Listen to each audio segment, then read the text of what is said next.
Olá a todos, estamos Entre o Tempo Podcast. Hoje estamos com o Pedro, estudante da USP, e a gente veio falar sobre o tema a transição do trabalho escravo para o trabalho livre. Inicialmente eu gostaria de perguntar o que significa o trabalho escravo no nosso contexto atual, tanto brasileiro quanto mundial. O trabalho escravo no contexto atual, hoje em dia não existe mais escravidão, né? São casos à parte, tem casos como... Teve um caso de uma pessoa que ela estava em cativeiro, né? Que estava em situação escravatória, mas hoje em dia não tem mais escravidão assim, né? Na teoria, a lei trabalhista, ela protege todo mundo. E como que era isso antigamente? Como que funcionava esse lance de escravidão? Bem, durante os séculos XVI para o século XVIII, a escravidão, foram trazidos muitos escravos vindo da África, né? Isso para os Estados Unidos, para o Brasil, para o mundo no geral. Ainda, aqui o Brasil foi, acho que, o país que mais recebeu, inclusive. E foi o último também, né? E foi o último, bem hipócrita, né? De certa forma. Se for parar para pensar, a nossa cultura ela é cheia da cultura afrodescendente, cheia da cultura indígena, mas a gente nem mesmo conhece ela, nem mesmo sabe sobre ela, porque ela foi erradicada, né? E às vezes marginalizam essas culturas que são belas, né? Todas as culturas são belas, e é triste isso. Mas é por conta do contexto histórico, que eles não podiam exercer sua cultura por causa dos chefes das fazendas e por aí vai. E eles não recebiam nada, né? O que recebiam eram restos, né? Por isso que inclusive foi criada na teoria a feijoada, né? Que era com restos dos porcos que os chefes comiam. E o fim da escravidão para o trabalho, né? Um trabalho decente, né? Foi bem justa, principalmente para os escravizados, por causa que eles foram libertos, né? Só que foi uma liberdade sem algo estável, né? Eles foram jogados. Exato. E quem ganhou trabalho no Brasil foram os imigrantes europeus, ainda mais italianos, que vieram para trabalhar nas fazendas de café, que estavam começando. É até uma certa hipocrisia, porque a gente vê muito nos Estados Unidos o pessoal falando, os imigrantes vão tirar nosso emprego, que não sei o quê, sendo que, na verdade, isso acontece muito pelo contrário, né? Sim. No caso dos imigrantes europeus virem para a América e tirarem nossa cultura, tirarem tudo. Exatamente. De nós, na verdade. Exatamente. É algo bem... Algo mais sobre essa pergunta? Qual era a pergunta? Não, você já respondeu. Só quer dar um adendo, alguma outra coisa a mais? Que quando eles foram libertos, né, os escravos do Brasil, eles não teve uma reforma agrária, não teve. Mas quando vieram os europeus, aí teve. Aí é algo bem justo, né? E as seguintes tentativas de ter uma reforma agrária foi dado como uma reforma comunista, que o comunismo, sendo que não, ia dar terra para o povo que merecia, né? Que foi um povo que lutou para construir a nossa nação. E a terra era de quem inicialmente, né? Os povos originários. Agora uma outra pergunta aqui. Como que a economia funcionava naquela época? A economia era de navios negreiros, né? Eles se resumiam muito em mão escravo mesmo. Construiu tudo, os palácios, né, nas grandes metrópoles aqui. E depois do fim da escravidão, eles teve a marginalização da imagem do negro como uma pessoa preguiçosa. Sabe quando fala, o baiano é preguiçoso? Isso é dessa visão. E que é hipócrita, porque foi um povo que lutou para construir tudo que temos e no final eles jogam coisas assim, né? E se for parar para pensar, hoje em dia, quando a gente tenta fazer alguma reforma nas nossas leis trabalhistas, é tudo, bando de preguiçoso, que não sei o quê, tipo, 13º, por exemplo. Nossa, mas vai pagar mais um salário pro trabalhador? É muito, como é que eu posso dizer?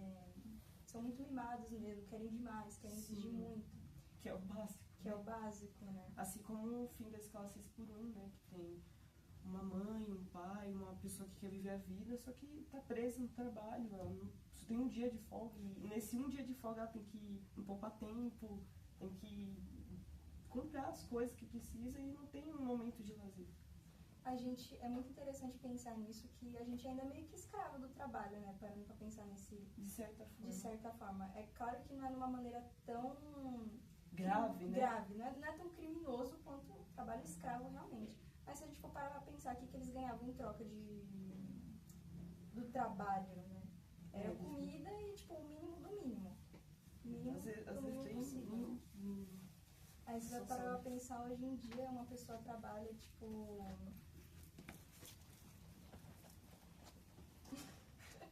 Uma pessoa trabalha, tipo, 8 horas por dia pra ganhar um salário mínimo, 6 por 1.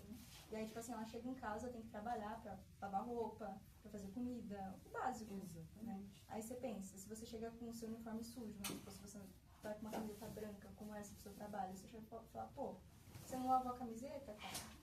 Eu vou contratar quem faça, eu vou contratar quem venha com a camiseta limpa. Às vezes você não teve tempo, às vezes você tem filho pra cuidar, às vezes É o buraco é muito mais E eu acho irônico as pessoas trabalham demais e receber um salário mínimo, sendo que o trabalho delas não é mínimo. É o máximo que elas dão.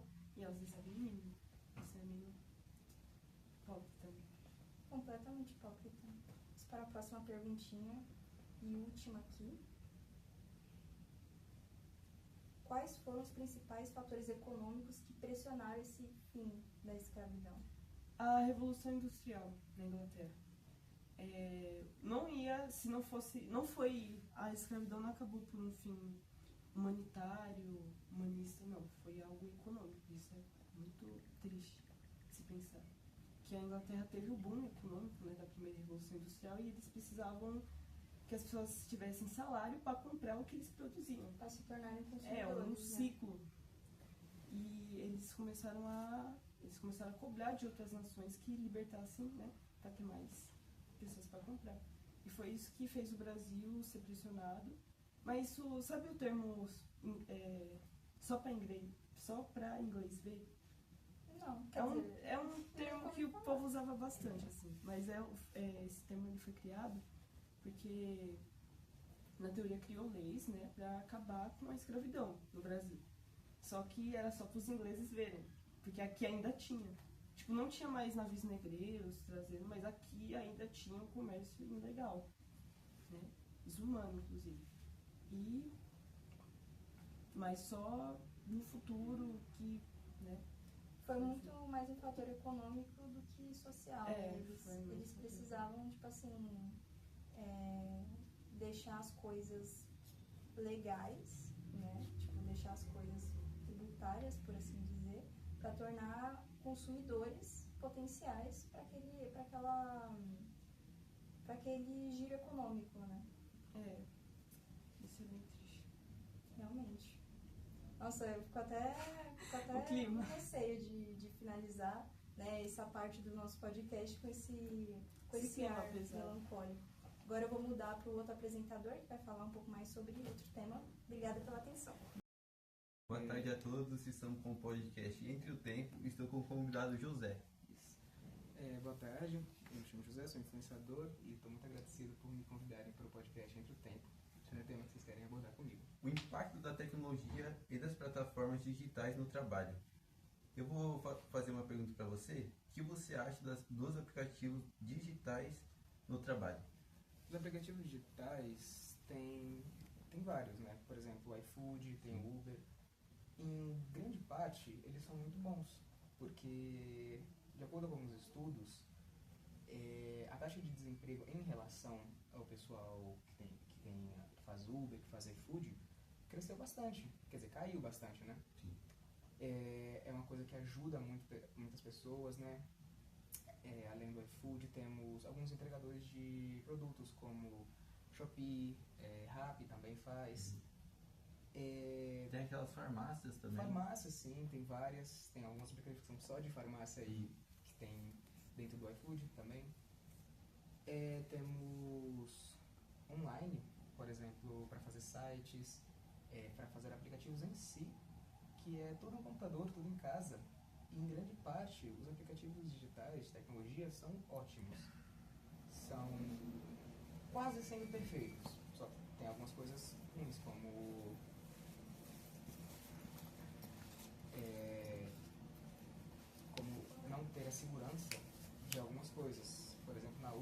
você bater o carro, eles não podem te ajudar. É o não seguro. Não tem seguro.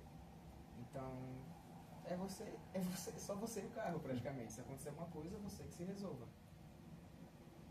E até alguns anos atrás, não tinha algumas leis que ajudavam os trabalhadores. Por exemplo, algum motoboy que teria que entregar o produto na porta do prédio. Começou a ter essas coisas de não poder subir por agora mesmo. Entendi.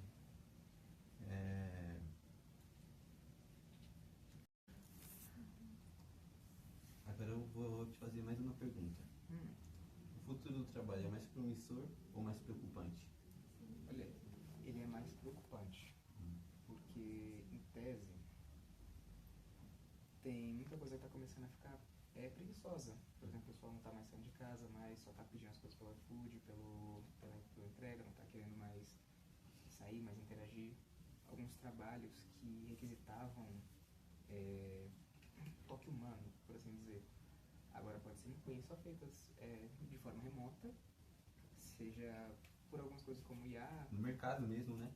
Você vai comprar as coisas, já tem uma parte só para você passar. Sim, os caixas automáticos. Então, isso já é uma coisa que é preocupante, a parte de tecnologia. Algumas coisas controladas remotamente, como câmeras, assim, sabe? A pessoa não precisa mais ir para a parte de trabalho. Só estando em casa já ajuda. Porque a tecnologia mudou muita coisa. Muito. Uhum. Eu não acho que possa demorar tanto para começar a ficar no estágio mais preocupante, mas que a gente está começando a chegar lá, a gente está começando a ficar bem ruim. Agora eu vou te fazer outra pergunta. Qual tecnologia atual é subestimada, mas pode revolucionar o trabalho? A tecnologia atual pode ser subestimada E revolucionar o trabalho. e revolucionar? Eu acho que o home office mesmo. O home office, ele era visto como uma forma preguiçosa de trabalhar praticamente, mas agora tem tantas pessoas procurando esse tipo de emprego, né? Porque as empresas mais tranquilo. mais tranquilo, realmente pode ser mais tranquilo, mas como você vai estar em casa, as empresas veem como uma chance de dar mais trabalho. Então tem muita aquela liberdade que você pode pensar. E pelo fato de ser em casa, a pessoa está, entre aspas, mais descansada. Mais de boa, você está em casa. Então pode revolucionar bastante o mercado de trabalho. Tanto em produtividade, quanto a pessoa está num ambiente confortável, pode ser mais criativa até, né?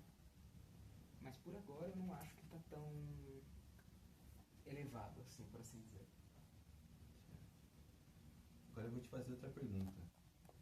Se você pudesse mudar apenas uma coisa nas plataformas digitais de trabalho, o que seria? Mudar alguma coisa nas plataformas digitais? Sim. A segurança. Em nenhuma plataforma digital que você vai ver tem segurança. Seja em questão, que eu falei, da Uber não ter seguro, como alguns aplicativos eles não pagam. Por exemplo, eu tinha dado exemplo de alguns que você precisa fazer sites, né? O fornecedor ele faz o pedido e você atende. O site não disponibiliza nenhum tipo de segurança sobre o pagamento. Pode simplesmente não pagar e dane-se. Já aconteceu comigo de eu fazer um site e não me pagarem. Sério? Eu perdi 100 e pouco nessa brincadeira. Foi. E eu tentei entrar com suporte e ninguém falou nada. E se você mudar, seria realmente a segurança. Quase todos os aplicativos não tem nenhum tipo de... 100% seguro. Não tem. De jeito nenhum. Agora eu vou te fazer outra pergunta.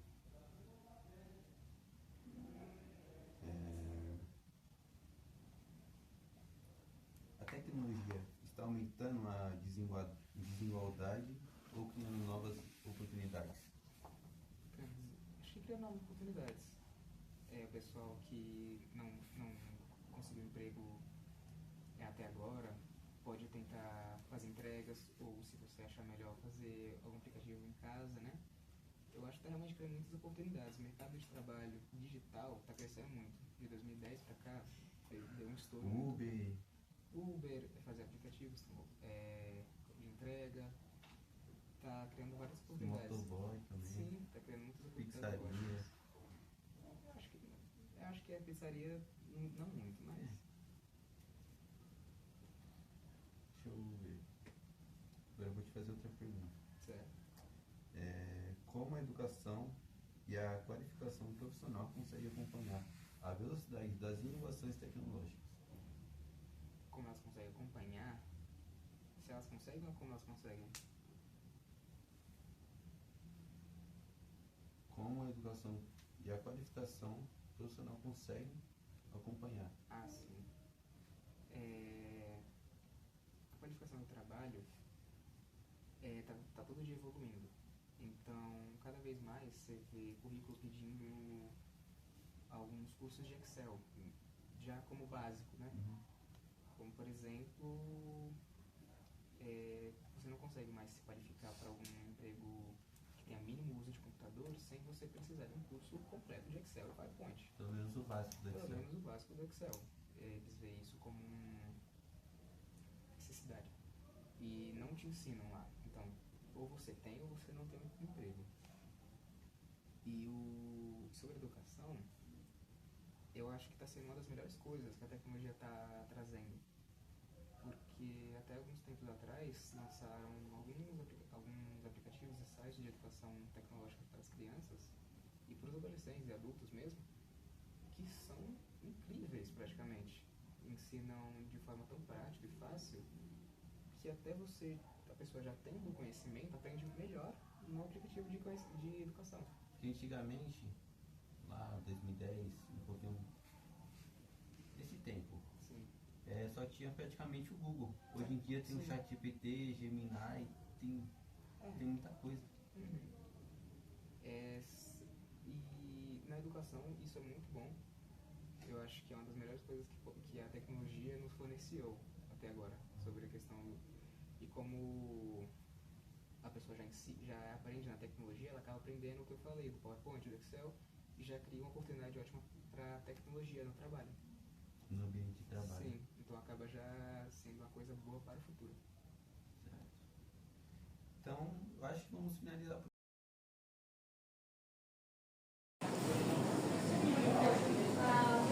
Bem-vindo ao Entre Tempos Podcast. Estamos aqui com a Isabela. Olá, Pode se apresentar. meu nome é Isabela, eu sou formada e especialista em Ciências Sociais e História. A gente está aqui com ela para abordar um pouco mais os temas anteriores, que a gente já citou anteriormente, mas com um pouquinho mais de profundidade, já que ela é a especialista, né?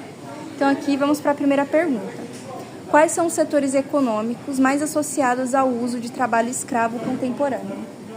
Na minha visão, pensando principalmente no Brasil, existe um trabalho que é um trabalho escravo, só que a gente começa a ignorar, porque se torna algo comum, infelizmente, que é o trabalho infantil, que está relacionado também a grandes empresas que usam a mão de obra de crianças.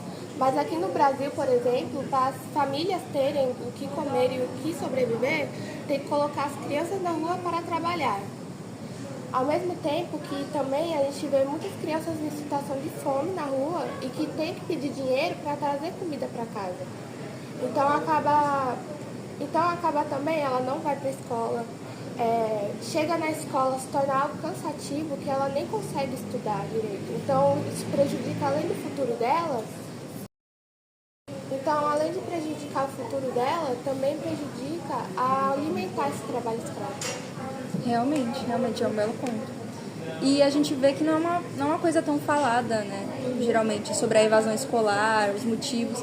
E mesmo com benefícios governamentais, às vezes a família tem tantos filhos que não cabe na conta, no salário da família. Agora vamos para a próxima pergunta, que é: a tecnologia digital, ela facilita o rastreamento e fiscalização do trabalho escravo ou ela pode esconder ainda mais essas práticas? Eu acho que depende muito. Por um lado, ela pode esconder bastante. O que acontece com a Shein, por exemplo, é uma grande empresa que por fora de tantas roupas bonitas, tantos detalhes, acessórios que a gente não encontra em outras lojas, por serem também internacionais, assim... O que você quer falar? Não. Tem até um ponto importante nisso que você está falando, que é na 25 de março dizem, né, que os preços são exorbitantemente baratos porque é mão de obra infantil, mão de obra escravizada. Dizem, não sei, né, gente? Então, a gente vê que também podem muito falar desse assunto também. Só que ninguém realmente vai lá e faz alguma coisa. Porque além de ser difícil comprovar, a empresa pode usar para mascarar. Mas por outro lado, também ajuda muito a tecnologia. Ela pode abranger em vários setores, ajudar muitas pessoas a conhecerem o seu trabalho ou fazer relações com o seu trabalho no exterior. Realmente, tipo, influenciadores, né, que eles podem, tipo, gravar a arte, por exemplo, a maquiagem que você tá, tipo, divulgar, falar, olha, né, tipo, olha o trabalho que eu faço, enfim. Então tem meio que dois opostos, assim. Inclusive, na última pergunta que eu ia fazer é sobre isso, né, quais que são os benefícios trazidos pela tecnologia de forma geral, tanto nesse âmbito trabalhista quanto em geral mesmo. Então, a tecnologia, ela vem sido muito útil mesmo. Tanto que aqui no Brasil vemos que muitos dos empregos são informais. E que para muitas famílias achar emprego formal é muito difícil por conta da desigualdade que tem e pelo preconceito que as empresas têm com algumas pessoas. Então, entregadores de iFood, o iFood tem sido uma grande ajuda para muitas famílias para trazer comida dentro de casa. E também, além de ajudar as pessoas para não terem que andar e comprar até a comida. Além de dar um trabalho, ajuda a pessoa também que pode ficar em casa. É uma via de mão dupla, né? Porque você fica com fome 10 horas da noite, aí você pede ali um iFood, chega na sua casa de boa. Só não pode ficar pedindo pro motoboy subir, né? Pelo amor de Deus, gente. Pode continuar. E também agora tem o home office, que é muito importante também. Muitas pessoas, por conta das dificuldades de transporte público, por morar longe ou perder uma oportunidade por chegar atrasado, o home office salva muita gente. Além de ser um trabalho que não desgasta, você pode ter mais tempo para ficar com a sua família e fazer seus hobbies. E além de outro ponto que eu ia falar, é que a tecnologia ajuda também a empresa e o funcionário.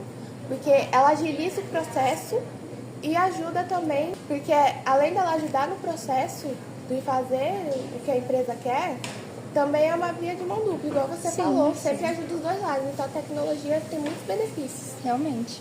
Obrigada pela sua participação, Obrigada, Isabela. Agradeço. Obrigada pelo pessoal que está assistindo e até o próximo vídeo.